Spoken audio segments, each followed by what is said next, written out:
Recording studio Patna. टिकवा जब जमगलियो रे छौड़ा टिकवा काहे न लैनी रे। टिकवा जब जमगलियो रे छौड़ा टिकवा काहे न लैनी रे। मोर बाली उमरिया रे छौड़ा टिकवा काहे न लैनी रे।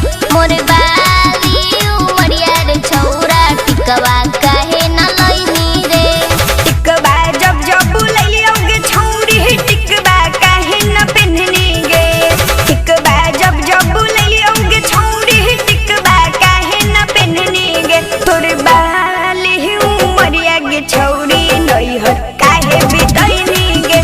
तोर बाली उमरिया गे छौरी नैहर काहे बितैनी गे।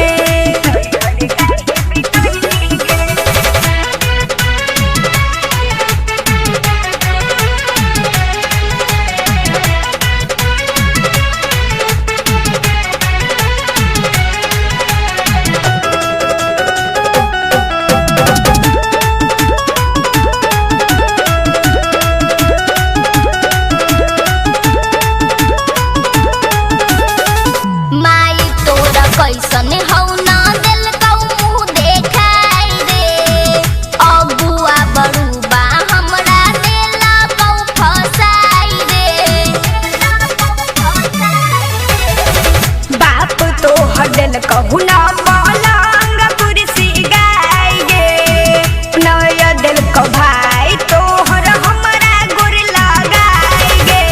सड़िया जब जमगलियो रे छौड़ा सड़िया काहे न लैनी रे।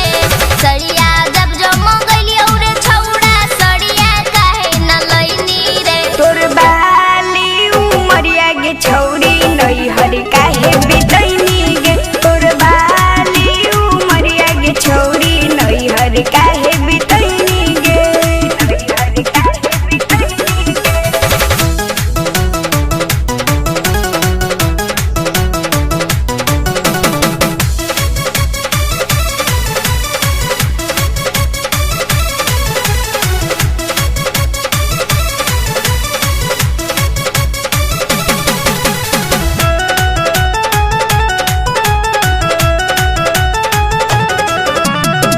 सौतीन के नथुनी लाके देही बड़े बड़े रे।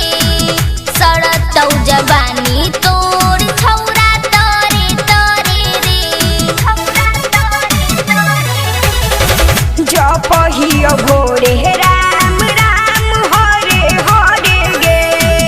करम सिखाब हौ हमरा से लड़े लड़े गे। पायल जब जमगलियो रे साहिल पायल काहे न लैनी रे। पायल जब जमगलियो रे साहिल पायल काहे न लैनी रे। तोर बहाली उमरिया गे जयश्री नैहर काहे बितैनी गे। तोर बहाली उमरिया गे जयश्री नैहर काहे